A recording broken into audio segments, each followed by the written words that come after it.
So, as you're probably aware, every year the focus of the CLS View from a Mountain Summer School changes ever so slightly. Every year, a theme is selected to do with European Union law, or rather to do with the European Union. And this year, given both my own interests and the recent activities of the European Union, the theme of the EU and the wider world was selected. Why did myself and the other organisers opt for this theme?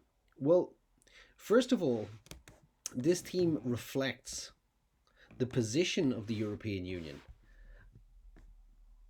in recent years. It has had crises around its borders and has been forced to engage with the wider world in a way that previously was not perhaps the case. And it has also sought to assert itself on the world stage as an actor. And it has been successful in certain areas and less successful in others. The EU and the wider world as a theme gives us a chance to reflect on a myriad of different areas. And it also is a theme that is broad enough that it allows us to bring to the table different academics dealing with slightly different areas of law.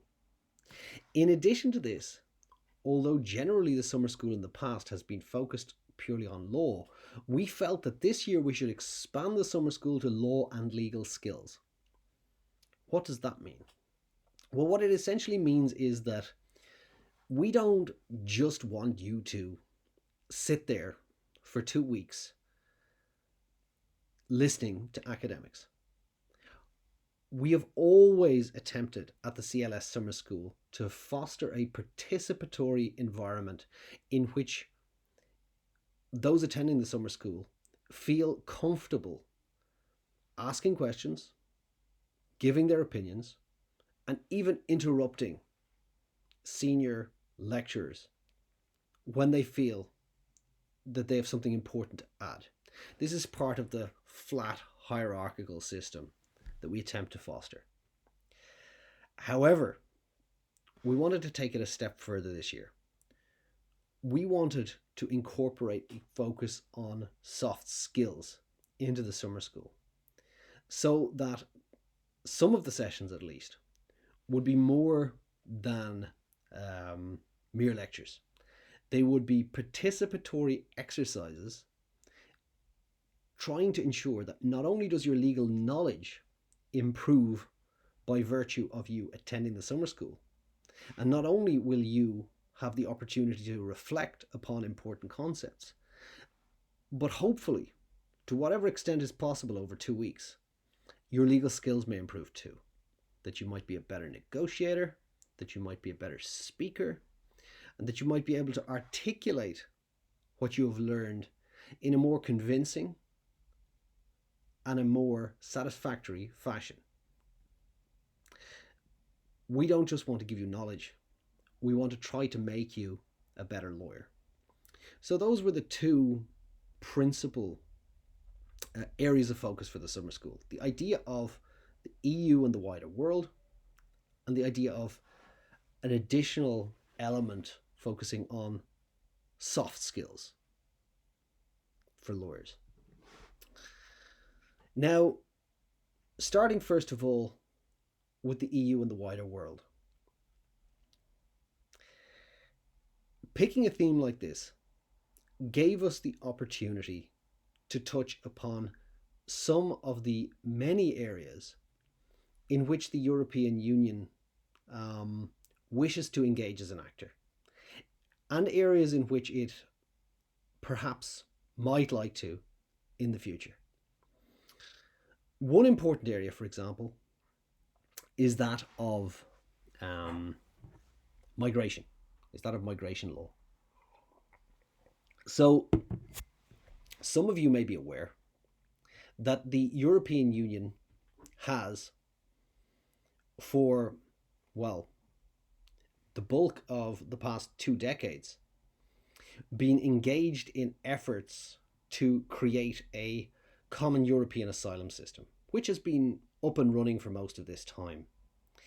Now, we have invited one of the foremost experts in the world on migration and asylum law, the author of an excellent book concerning access to asylum, Professor Thomas Gammeltoft Hansen, from the University of Copenhagen, who will discuss, hopefully if he comes back in 2021, evolutionary dynamics in asylum and migration law. And what Thomas will do is to show us from a broader perspective how migration, and irregular migration in particular, is challenging the established paradigms concerning asylum law. So we have a long-standing international system of asylum law based largely on norms flowing from the 1951 Refugee Convention.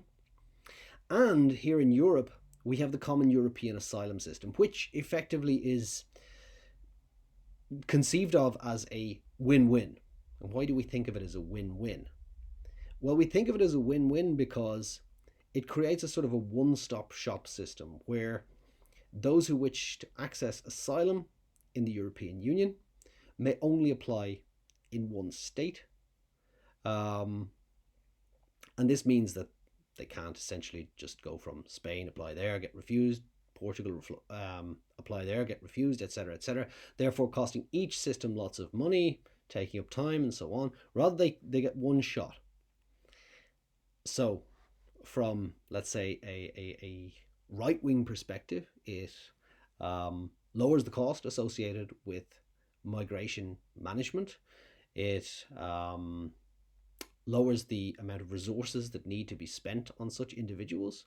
But on the other hand, given that there are fewer asylum cases to process under such a system, because of course each case will only have to be processed once, it allowed for the creation of common minimum standards, which meant that the protection that any one person applying for international protection would receive would be higher. And so, from a left-wing perspective, that's quite a good thing because people's rights are protected better.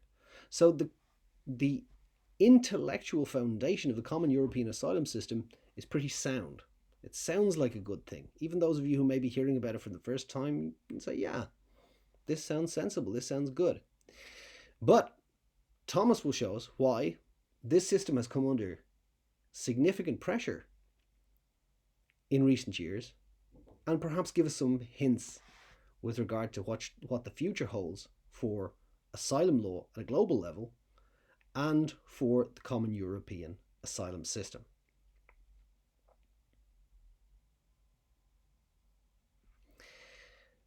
Another speaker whom we will be lucky enough to have is Professor Marina Aksenova, a former colleague of mine at the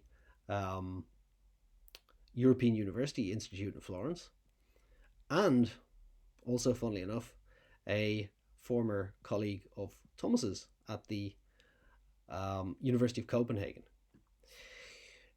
Professor Aksenova, Marina, is a principally, first and foremost, an international criminal lawyer. So this is where she specializes. And she's also going to have to talk to us about her evolving research into creative approaches to international justice. She will introduce us to areas in which law and other disciplines intersect. And these can be as varied as law and politics, law and ethics, and even law and art. So quite a creative tableau that she will be painting in front of us. And who knows, maybe we'll even incorporate some active art classes into those sessions. Again, another important area in which the EU is a significant actor is international trade law. So the EU has an outsized influence and is one of the two big beasts of international trade law alongside the WTO. And what you need, as the British are finding out in their attempts to reassert themselves post Brexit, when you're dealing with international trade law, is a really tough, straightforward individual who will tell you how it is. And luckily enough, we managed to find one of those. Dr. David Kleiman, who has most recently spent time at Johns Hopkins University in the United States, will come and give us a hard-nosed approach to international trade law and the EU's role in it and where international trade law is going. He'll talk to us about trade, and he'll talk to us about getting what you want in the context of international trade and how the EU does this and why it's so effective. He has a ferocious sense of humour, and you can also expect that he'll spend at least 20% of the lectures making fun of me. So I'm particularly looking forward to that. Another individual that we're really blessed to have with us is Professor Wouter Werner of the Free University of Amsterdam. Wouter is going to come and talk to us about moot courts, something in which a lot of you may want to take part, why they're so important, and also things like theatre and rehearsal practices, and how these relate to international law. Now, I should explain to you that this is a particular pleasure for me to have Wouter participating and lecturing. Wouter is or was my master's supervisor when I studied in Amsterdam. And Wouter is one of the reasons that I really fell in love with the domain of public international law. He also coached me and a couple of colleagues in a moot court competition in international humanitarian law in the Netherlands. And I can tell you that a lot of the presentational skills and a lot of the confidence that I feel when I get up and talk to a class of 300 students, as I must as a professor, comes from my interaction with Wouter. The man has incredible energy, and he is capable of bringing a theatrical zest to his descriptions of the law and so on. I know he still participates in an acting troupe, and although I was quite skeptical initially about the idea of merging theatrical practices with the legal skills that you need to undertake something like a moot court, or indeed arguing in a real court, Wouter will show you how law, when we are arguing in person, is a performative practice, and it's really one to look forward to. Another speaker whom you will have to look forward to is Professor Jan Komarek of the University of Copenhagen. Now, it should be said that Jan spent for most of the existence of the CLS summer school, Jan was the academic director. So he held the role that I'm holding now. And I can tell you that Jan's are some pretty big shoes to fill. If you go onto Facebook, I think you will still find a Jan Komarek fan club page founded by participants at the CLS summer school. They were so beguiled by his way of describing EU law with such passion, and being so convincing about the points he was making, that he got himself a real fan club. So I don't think you can speak much higher than that. We are delighted that Jan has agreed to come back and be part of the summer school, if only for a couple of days. I can say that he was lecturing virtually every day during virtually every session of the summer school that I attended. And Jan's delivery was a big part of the reason why I enjoyed past iterations of the summer school quite so much. And what Jan is going to talk to us about is um, the purpose of Europe in the international context, and also how the paths to integration have differed from the perspective of one EU member state to another. On the Friday of the first week, we will hear from Graham Butler, who is a professor at the University of Aarhus in Denmark. He's also Irish, so and I can tell you he's a lot more entertaining and charming than I am. But I didn't just invite him due to his nationality. I mean, obviously that was the main reason, but it's not the only reason. He's also an expert in Europe's common foreign and security policy, and given what an increasingly important area of this of the EU's competences this is coming to be, and giving its potential in the future to be an even bigger part of the EU's arsenal, as it were, Graham is going to be somebody really interesting to have on board, so we can look forward to his participation as well. In the second week, the idea was that my voice would probably have become rather hoarse from giving the morning lecture sessions in the first week, and perhaps having a few drinks with the participants in the evenings, and that by the second week I'd pass the lecturing responsibility over to Dr. Zuzana Wikarska. Now I say Dr. Zuzana Wikarska, I should probably say Doctor. I think she has about 6 PhDs at this stage from about 6 different universities, including one in theology. So let's say she is the holy mother of the summer school, and I'm being flippant, of course, but she is to some extent the mother of the summer school, because she dreamt this thing up 8 years ago or so. She came up with the idea of having a summer school on EU law in this remote mountain chalet, and it has been such a runaway success.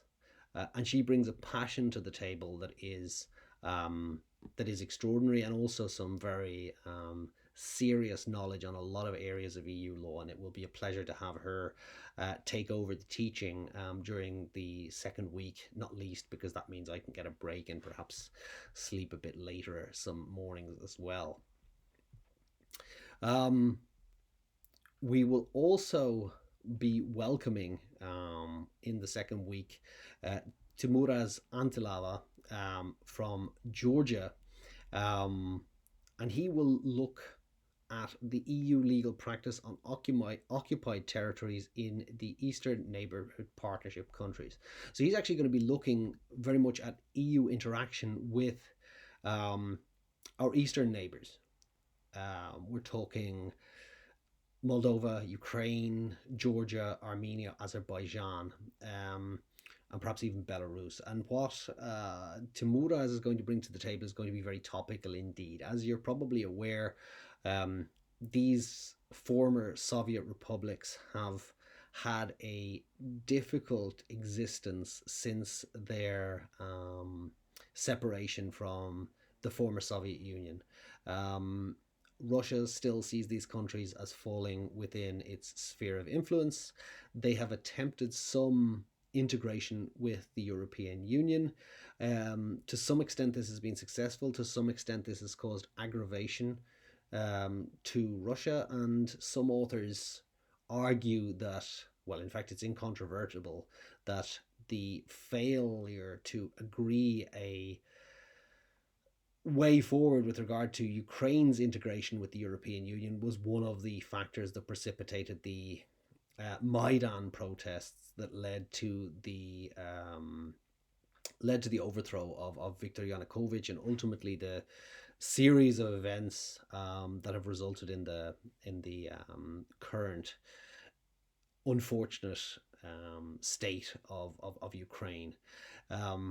by way of example. And of course, there are parallels in Georgia. We may well see similar things happening in other countries in the future. So Timuraz, being from the region and being a real expert on foreign policy, as well as an extraordinarily talented scholar in public international law, will be able to mix law and politics and talk about what the European Union's role in this region should be and what it actually has power to do.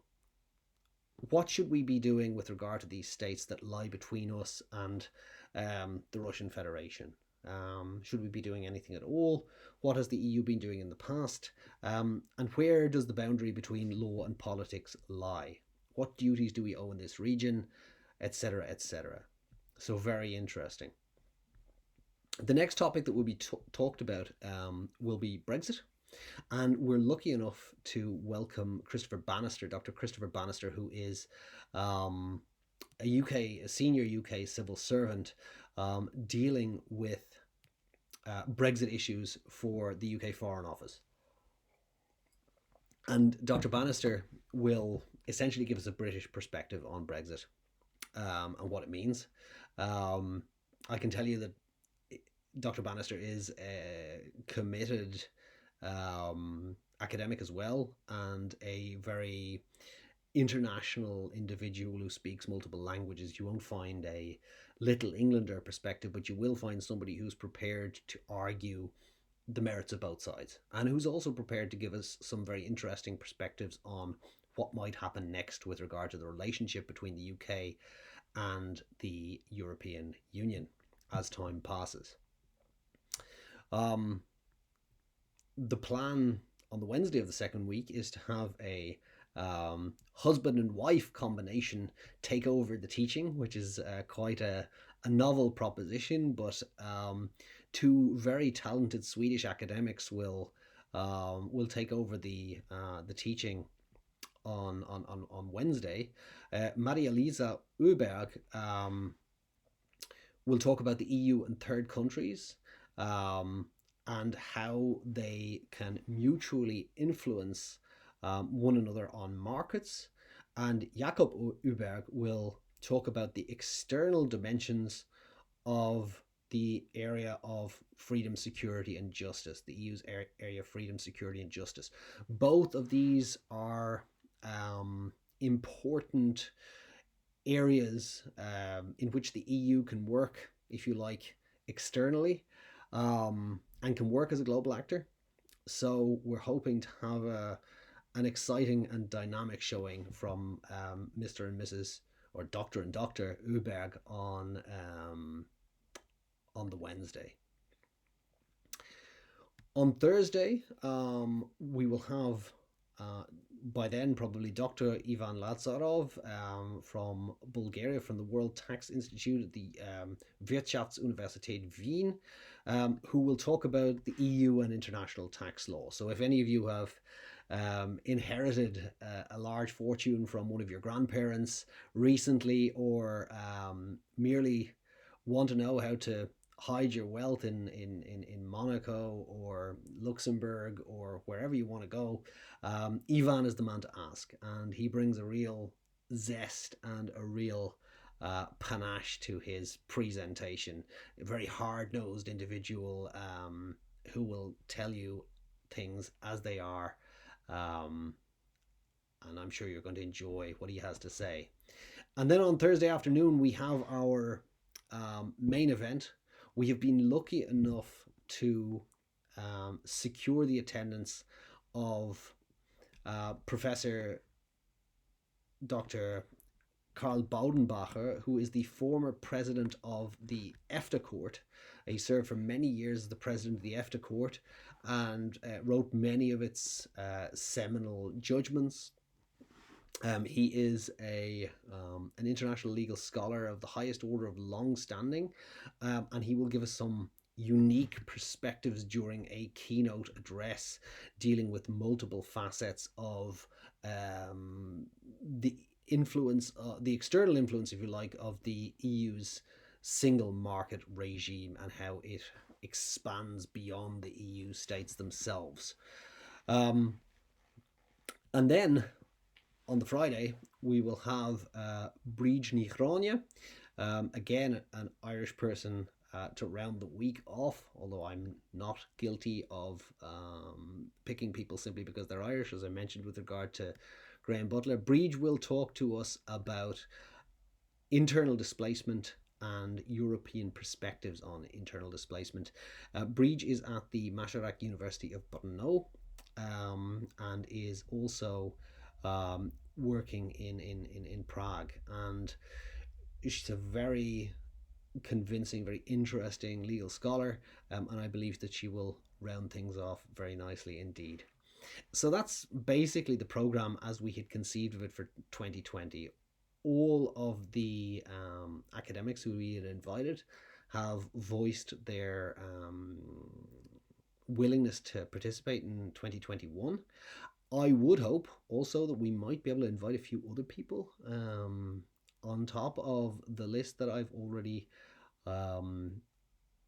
described to you. The idea might be to fit in maybe another 2 or 3 academics, or perhaps some practitioners. I don't think it's impossible to expand it just a little bit. I'll keep those names under my hat, even though I'm not wearing a hat for the moment. But I hope that what I've said to you thus far excites you, and hopefully the variety of perspectives that we will have for you will give you additional knowledge with regard to how the European Union interacts with the wider world. And as I said, some of the sessions will also allow you to expand your skill set and make you better lawyers, so that not only will you have this increased knowledge base, but you'll be able to use it too.